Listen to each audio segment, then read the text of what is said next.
Semoga ini menjadi momentum bagi Komisi Pemberantasan Korupsi untuk menegakkan hukum tanpa kecuali, termasuk memeriksa keluarga Pak Jokowi.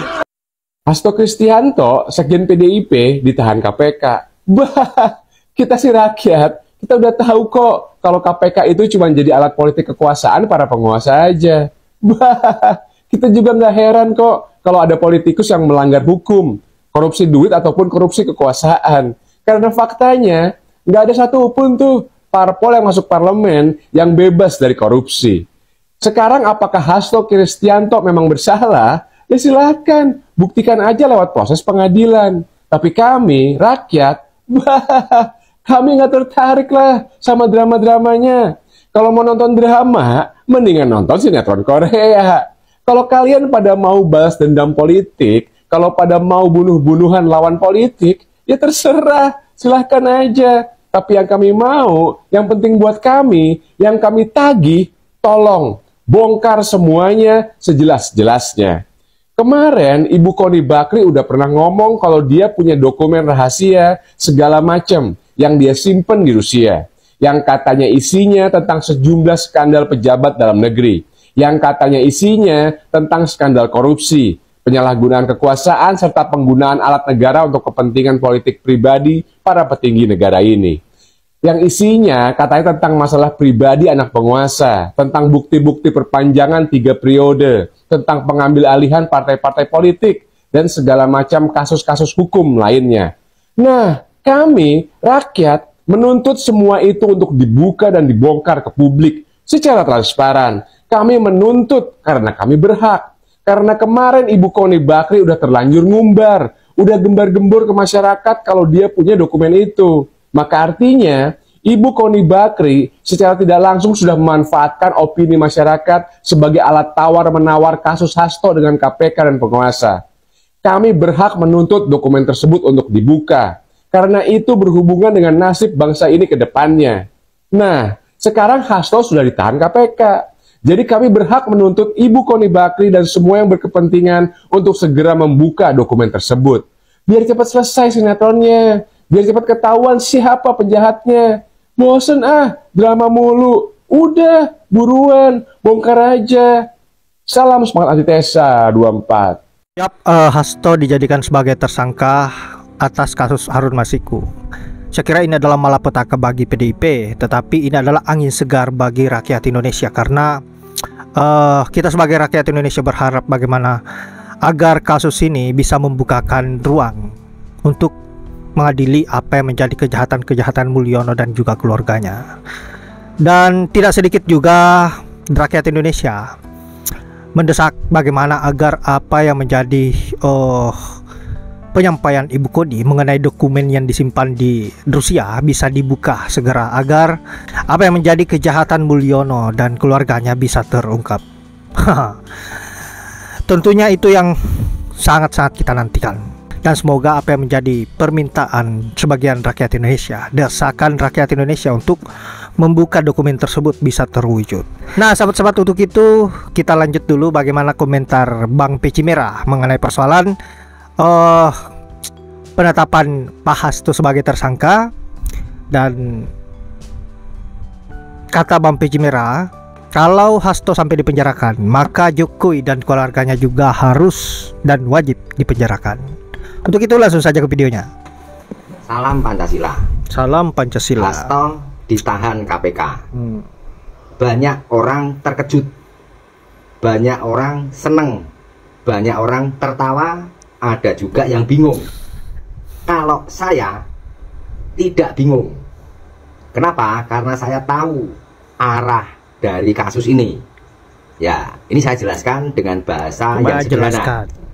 Jadi ujung kasus ini nanti akan ada di tangan Prabowo. Yang mana Prabowo sebagai presiden atau kepala negara. Kenapa begitu? Nah ya, ini penjelasannya. Jadi saat ini Hasto ditahan KPK, tetapi Hasto masih punya satu kesempatan lagi, yaitu pra-peradilan tahap kedua yang sudah didaftarkan resmi pada tanggal 16 Februari.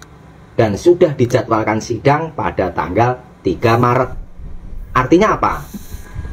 Kalau Hasto menang pra-peradilan itu, berarti status tersangkanya batal, kasus berhenti.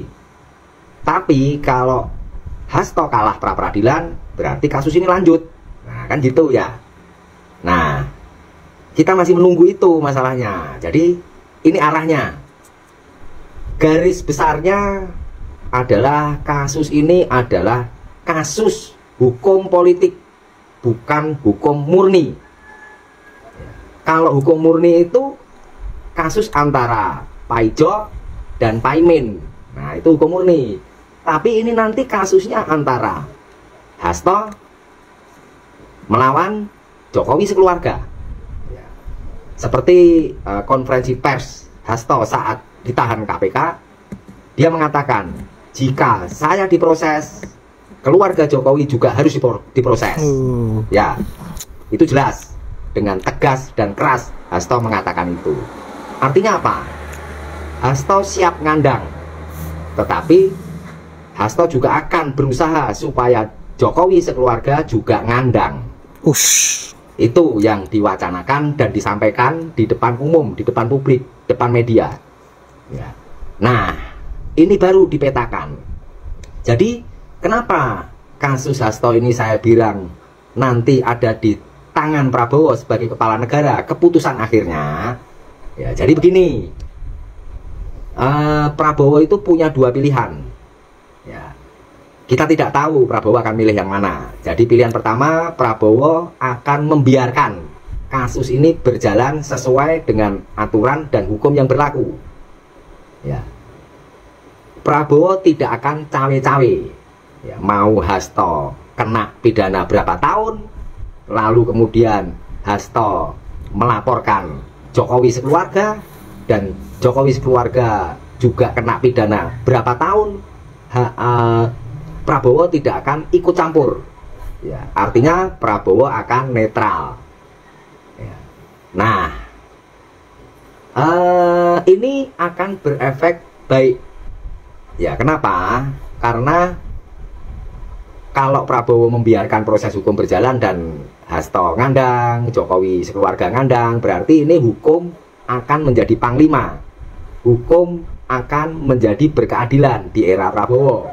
Ya, Prabowo akan membuktikan bahwa negara kita negara hukum. Hukum tidak hanya tajam ke bawah, tapi juga tajam ke atas. Buktinya, keluarga mantan presiden ketika memang bersalah ya dihukum. Ya, ini akan menjadi presiden. Ini akan menjadi pertanda baik bagi masa depan hukum Indonesia. Kan gitu melihatnya.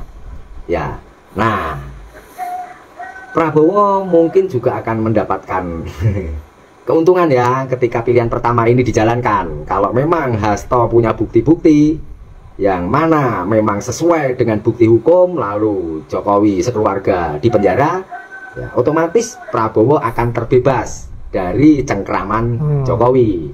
Ya, dia akan mudah mengatur menteri-menterinya. Ya, kalau menterinya titipan Jokowi itu bersalah ya diganti atau dipecat gitu ya. Itu keuntungannya Prabowo kalau Prabowo tidak cawe-cawe. Ya. Tetapi pilihan kedua, Prabowo akan cawe-cawe karena memang dia punya hak untuk cawe-cawe. Cawe-cawe hukum itu ya. Ya, Prabowo sebagai kepala negara itu tugas utamanya adalah menjaga kedaulatan negara kesatuan Republik Indonesia, menjaga keamanan, menjaga kedamaian rakyat. Ya. Jadi Prabowo tidak akan membiarkan negaranya atau Indonesia ini gaduh atau bahkan rusuh. Ya, karena jika benar yang dikatakan Hasto itu terjadi, ya, ini efeknya jelas akan gaduh. Dan namanya sinetron, ya, drama kumbara, pertarungan. Ya. Terus kapan bangunnya? Ya, maka kalau pertimbangannya itu Prabowo akan cawe-cawe, mungkin akan ditabayunkan atau dimusyawarah mufakatkan sesuai dengan Pancasila sila keempat, kan gitu. Ada alasannya. Ya, jadi tadi pilihan pertama Prabowo akan membiarkan, maka hukum akan tegak di NKRI, hukum akan menjadi panglima. Kalau Prabowo berpikir bahwa efeknya ini tidak baik untuk kedaulatan, untuk nasib rakyat, ya dia akan cawe-cawe. Ya. Nanti kita bahaslah cawe-cawenya gimana ya. Nah, ujungnya adalah, ujung dari semua ini adalah hasil sidang pra-peradilan tahap kedua Hasto. Menurut saya, kalau Hasto menang pra-peradilan, ya suasana pasti adem, selesai, ya, berhenti, beres.